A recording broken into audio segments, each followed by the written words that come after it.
হরে কৃষ্ণ। সুপ্রভাত। আজকের দিনে প্রধান চিন্তা। ধর্মের সংকীর্ণ গণ্ডির মধ্যে মানুষের প্রাণ সত্যি অতিষ্ঠ হইয়া ওঠে। আজকের দিনে প্রধান উপদেশ, আমাদের ধর্মের গোড়ামিকে এড়াইয়া চলিতে হইবে। ধর্মে উন্মত্ত লোকের দৃষ্টি কখনো স্বচ্ছ নয়। আমাদের প্রয়োজন মনের সমদৃষ্টি। যাহারা ভগবান লাভ করিয়াছেন তাহাদের চরিত্রেই অত্যধিক কোমলতা ও ধীরতা দেখা যায়। জীবন যে ভরপুর তাহা বোঝা যায় তখনই যখন আমাদের প্রাণ কোমলতা ও স্নিগ্ধতা প্রকাশ করে।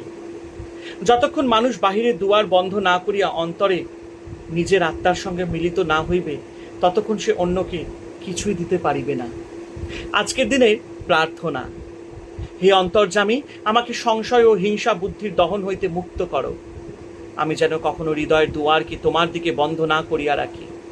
তোমার দিব্য প্রেরণা লাভের আশায় যেন আমি আমার সকল ইন্দ্রিয় দ্বার উন্মুক্ত করি। আমি যেন তোমার মধ্যেই যথার্থ আশ্রয় খুঁজিয়া পাই। আমার জীবন ও আনন্দ যেন তোমার ওই সত্য সত্তায় নিবিষ্ট হয়। হরে কৃষ্ণ। জয় ঠাকুর শ্রী রামকৃষ্ণ পরমহংস দেবের জয়।